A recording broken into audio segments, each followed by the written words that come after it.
Good evening and welcome to Philly Live. I'm your host Ashok, and tonight on Philly Live, children in armed conflict, a global crisis.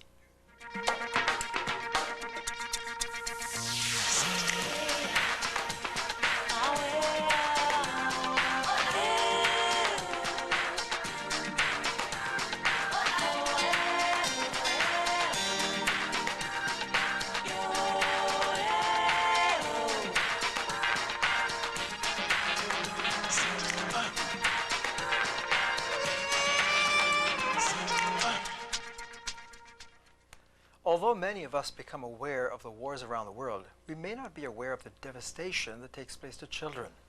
And in the decade from 1986 to 96, armed conflicts killed more than 2 million children, injured or disabled more than 6 million children, and left more than 1 million children orphaned. At this time, there are over 22 million children who have been displaced by war, and many more are targeted, recruited as child soldiers, or be abducted and become sexual slaves. And it's estimated that the number of child combatants exceed 300,000, and each month some 800 children are killed or maimed by landmines. And these horrifying statistics cannot really capture the devastation taking place in the lives of the children who survive. With us tonight is Audrey Kitagawa, an advisor to the Special Representative of the Secretary General for Children in Armed Conflict at the United Nations. Audrey retired from her law practice in Honolulu after 20 years of distinguished work, and since 1992 became an international spiritual leader. Audrey, welcome to Philly Live. Thank you very much, Ashok. I'm very happy to be here tonight. And you brought some very poignant footage on this issue from the UN's point of view in terms of children in armed conflicts. Let's begin with that for our viewers. Yes. Increasingly, the majority of casualties in modern wars are civilians, and often children are paying the highest price. They are terrorized, deliberately targeted, systematically beaten, callously tortured, abducted, raped, and killed.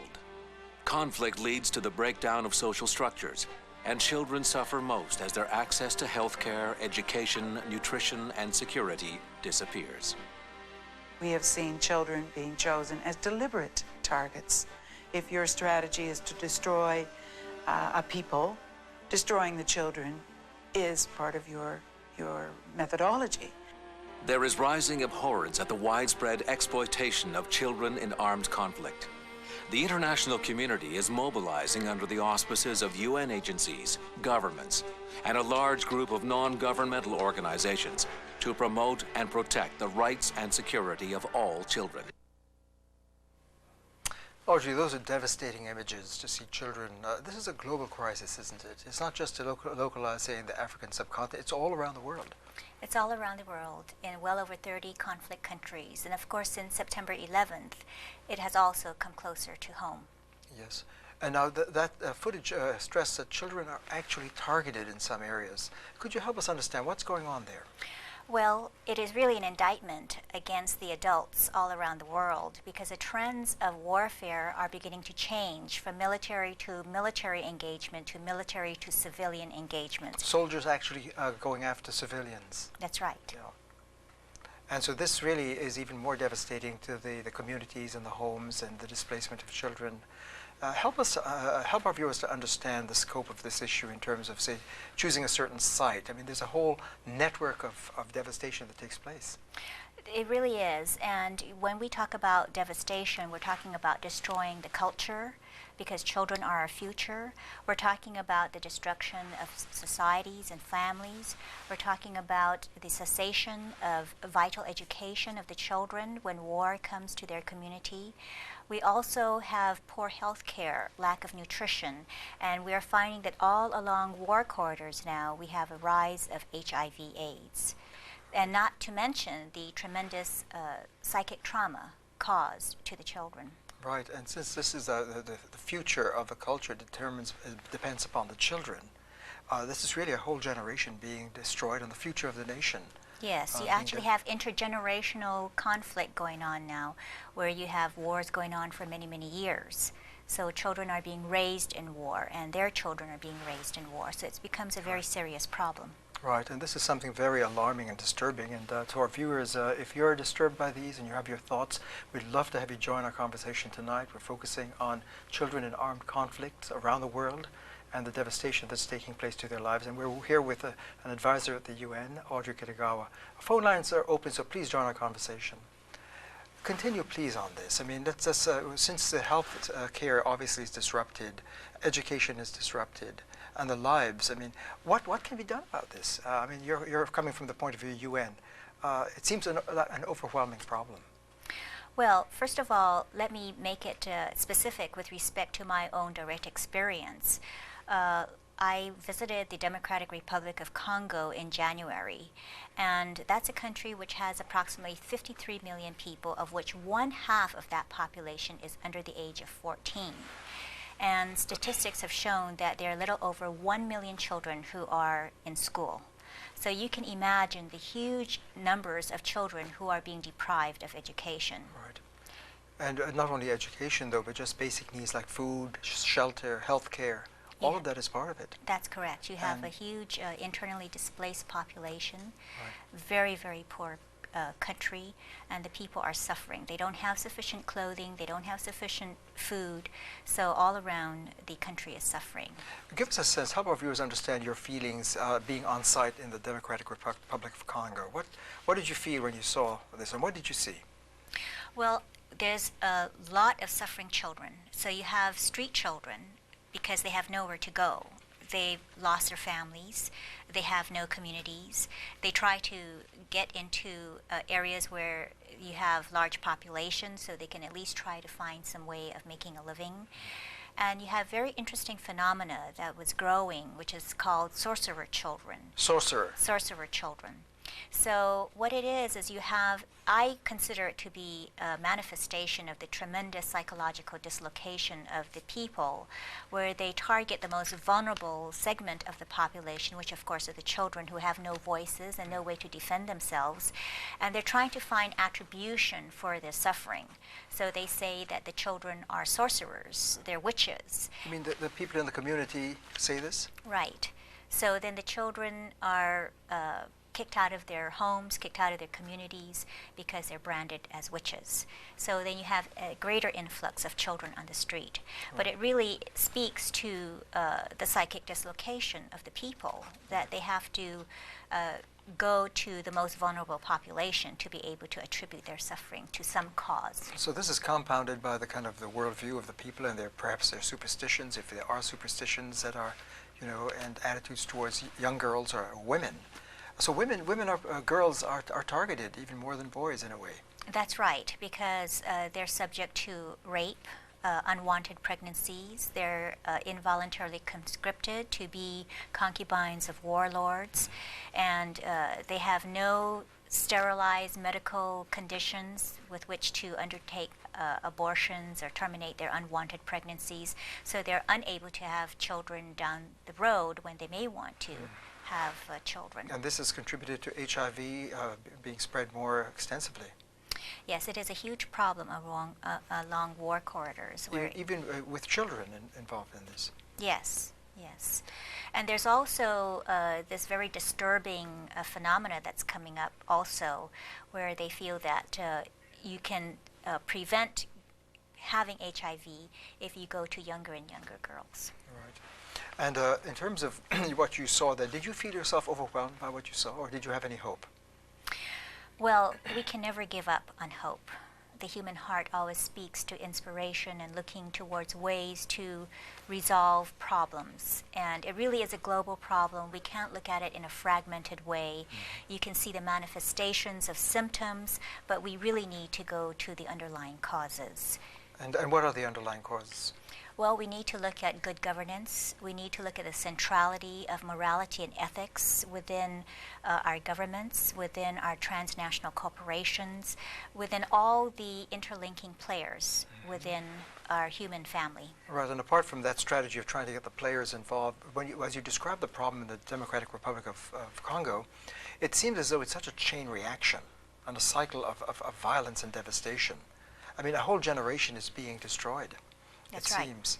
And so how can that cycle be broken? Well, first of all, we have to raise awareness, and that is the role of our office.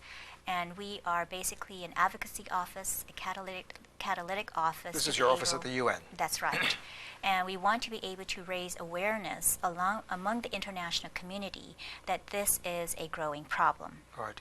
And we have worked very hard to create legal instruments, to support legal instruments like the Convention on the Rights of the Child, the Optional Protocol, which would ban the use of children, anyone under 18, in war.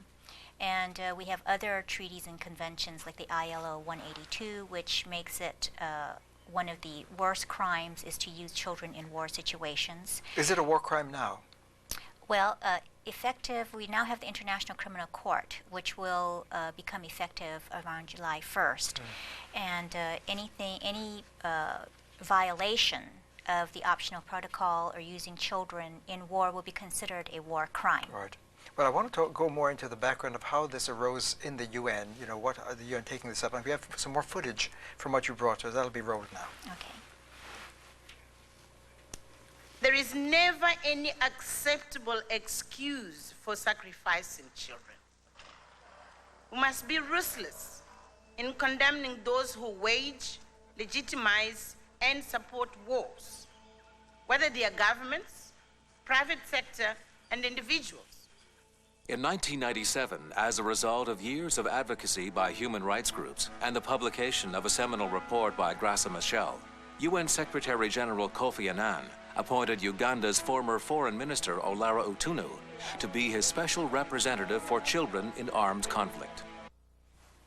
So this special report by Graça led to a special representative being appointed by the Secretary General, and that is Olara Otunu? That's correct. And this is the person you're working with? That's correct. And so tell us your office. What is a charge to your office? Well, basically, we are here, our mandate is to raise awareness. So we are an advocacy office. And we are trying to raise international awareness, and like I said previously, to give support to these international treaties. We also have been very instrumental in creating Security Council resolutions that are very instrumental in putting children on the peace and security agenda. I see. So that now it really is an issue of peace and security in terms of securing the future and the well-being of the children who are at risk. That's correct. I see. And we also, the vulnerability of girl children. All right. Now, in terms of being an advocacy, can you do anything? Is there any muscle to what's being done? I mean, given the enormity and the urgency of the problem, is it the point of your office to raise awareness in the countries that have the problems, or in the international community to get support? What's your strategy? Both. And Olara also travels extensively to conflict countries, and he has met with the actors on the ground and tried to secure commitments from them that they will stop using children in war. I see.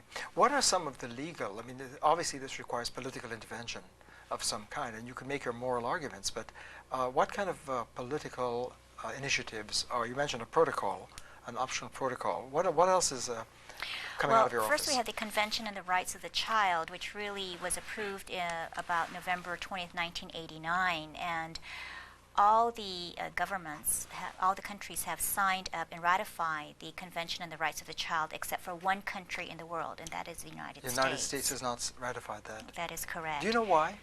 Well, I'm sure that... It's always complex. Yes, but, it's all very complex, right. but basically I think the United States sees the preeminence of the right of the parent over the child. Oh, I see. There's a kind of ideological issue about parents should have the jurisdiction, not legislation.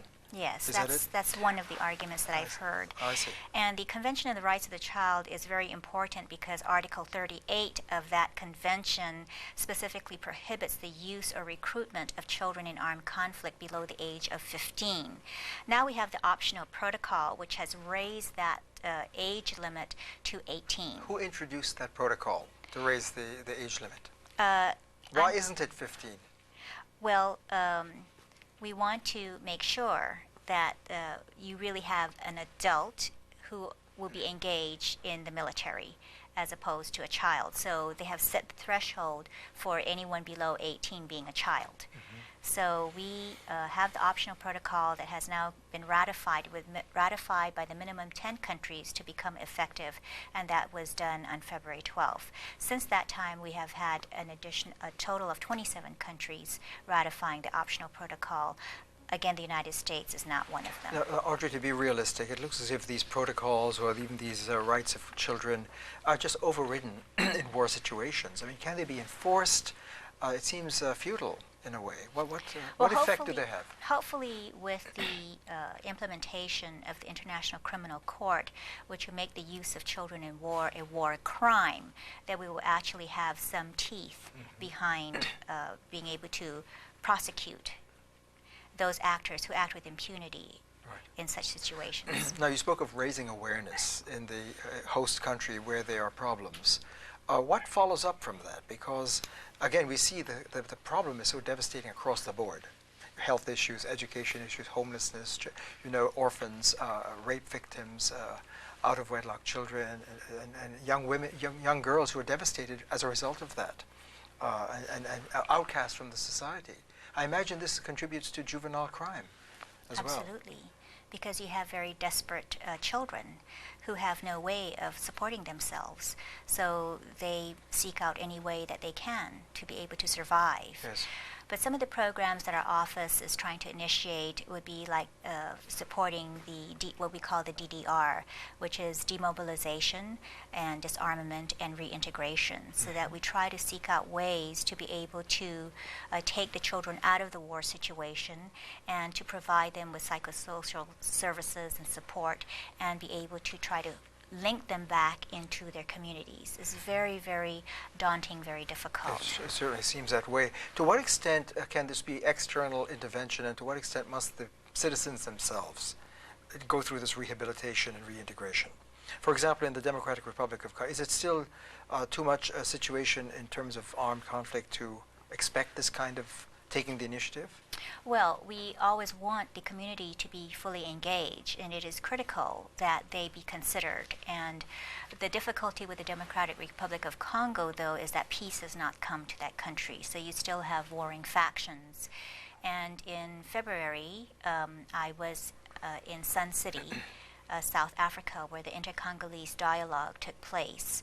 However, there has not been a final resolution to the dialogue, so it has been temporarily suspended. All right. Well, just to remind you, you have a little more time, viewers at home. If you wanted to join our conversation, the lines are open. Please call in if you have your thoughts or questions about this very difficult issue of children in armed conflict. Continuing, and given the magnitude of this problem, can the UN do anything, or do we need, say, big corporate multinationals who may have influence in different countries to enter and do something about it? Well, we want to be able to engage as many people as possible, but also when I mentioned about the centrality of ethics and morality, we must also bring it within the consciousness of the transnational corporations. And in fact, in Security Council Resolution 1379, which came about just recently, we have specifically asked that measures be considered by corporate actors with respect to participating in illicit trade in natural resources, which also is a major problem in the Democratic Republic of Congo. What is so unique, or I should say interesting, about the DRC is the fact that it is one of the world's wealthiest countries. Right. Everything that the world wants, the DRC has in terms of natural resources. And there's a terrible problem with the stripping of the natural resources. Right. And we have also found in the African continent, you have conflict diamonds, which is a problem that actually funds and fuels conflict. Well, let's hear from Kyo, who's on the line here from Germantown. Kyo, welcome to Philly Live. Yes, my suspicion is that the concern that has been raised by UN has to do with children doing suicide bombing in Israel. Because this has been going on in other parts of the world for a long time, and nothing has been said about it by the United Nations. And now, all of a sudden, they express some special interest. And then George Bush's wife goes to Europe and condemns that act. Why did they keep quiet over that? Because it had been happening in Africa and other parts of the world for a long time, and now they started talking about it because children are suicide bombing in Israel. I see. Thank you very much, Kyo, for that. It's a complex question, but can you comment on that in terms of, why now?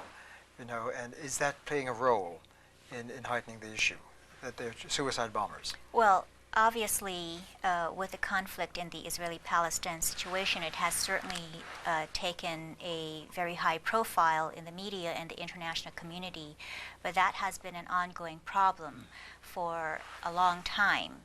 And it has been a concern of the United Nations, as with all conflict countries. Mm-hmm. So obviously the UN is going to deal differently with different issues, whether it's the Middle East or Bosnia or wherever it may be. And as you said at the beginning, this is a global crisis. It is a global crisis. When you consider how many conflict countries there are in the world, I mean, each country, of course, would and their people would feel that their situation needs the attention of the international community, right. And they certainly do. Right. Let's hear from David from Lansdale. Welcome, David. Hello. Hi. I'm president of the United Nations Association of Greater Philadelphia. Oh, thanks for calling in. Glad I left the TV on after BBC News to catch this. Yes. Our organization is extremely upset that our government has not ratified the treaties your guest is speaking about, yes. The rights of the child, the International Criminal Court, which will in the future be able to try people guilty of such horrendous abuse of children. We educate about these issues. Yes. I'm wondering whether your guest would have any suggestions for Americans who want to somehow help in this matter. Before you go, is that one of the concerns that your office is working with, to get Americans involved in supporting, of raising awareness? Yes, we our principal activity is education about United Nations activity, and particularly the relationship of our government to the UN, and in this case, failure to ratify these treaties. Thanks so much, David. That's a very good topic that David has raised here in terms of becoming involved, the U.S. position. Do you have any comments on this, Audrey? Yes, well, I think it is the responsibility of every citizen to be able to do what it takes to advocate on behalf of children, and to contact your congressional leaders, to raise this issue with them, and to find out more what can be done within your own community to be able to advocate. So that everyday people can do something to help address this issue, not waiting for the UN to handle it. That's right. More and more, we must understand that we are global citizens, that the world is getting smaller, and we each have a very important role to play as global citizens to do what is necessary to be able to address these problems. Right. Now, one of the questions I had for you is in terms of the UN working with NGOs, non-governmental organizations that might be able to put some teeth into helping. Is that going on? Is there cooperation between your office and NGOs? Definitely. Could you mention some of them? In fact, we see really important NGOs that our office works with would be Coalition to Stop the Use of Child Soldiers, Human Rights Watch. You have these international NGOs which are very important. We do rely upon them heavily to be able to help us to advocate, to help us to provide information, to help us to create awareness, and to help influence governments. So they have excellent websites, they have excellent organizations who really do a lot to help raise awareness on this problem. Right, and we have a link on our website, to your office so that interested viewers can really make that contact through, and I'll mention our website in a moment. Just following up on that, in terms of citizens becoming more activated, are there charities that may help with relief, since there's an urgent issue all around the world that you recommend, your office might recommend? Well, it would be difficult to recommend right here on the air. Right. But one of the things that we need to be aware of is that when we have situations on the ground that are very disrupted, we need to be very careful about the kind of charities that we engage with, because we want to make sure that they are credible partners, that they will ensure that the aid or relief or supplies or whatever is being sent to the communities will actually get into the hands of the people who need them. Right. When you look at the enormity of this problem, I mean, I'd like your perspective now, this in terms of the moral and spiritual aspect. It seems as though to get to the source of it, we have to get to the source of wars. I mean, it's wars themselves that are generating these conditions that are devastating the children, as well as the culture as a whole. What are your thoughts on that? Well, basically, we must understand that the military-industrial complex is a very, very lucrative industry. And billions of dollars are spent on arms. And we really need to see how we can stop funding that huge complex, because it is so lucrative. And even on site, where the problem country, so to speak, there are people benefiting from war and from this devastation. Definitely. And you also have the issues of poor governance, where you have very corrupt leaders who help to facilitate that whole process, and are also stripping away the natural resources, are using resources to be able to fuel war. And so yes, there are people who definitely benefit from war. Right. Well, we have less than a minute left, Audrey, and give us a sense. Are you optimistic in any way? I mean, I feel overwhelmed by this kind of issue. It seems hopeless in a way. How do you feel about this? Well, we can never defeat the human spirit. Throughout life, throughout history, we're always going to face challenges, and major challenges. Well, we must never give up. And that is the hope and inspiration that we must find within each individual and collectively as a human family, to be able to identify and frankly face our problems and find ways to solve them. And is your office with Olara, what's next? Well, just 30 seconds, but what's next? What's the most important priority for you in the office? That we will continue to do the works that we have been doing to raise awareness about this issue on an international level, and also to bring it to the grassroots level. So I encourage each and every one of your viewers to get involved and to participate, and to see how they too can advocate for the rights of children. Audrey, thank you so much for being with us. And thank you for watching Philly Live. To get more information or get a copy of this program or other programs, log on to our website at wybe.org. For Philly Live, I'm Ashok. Have a great evening. Good night.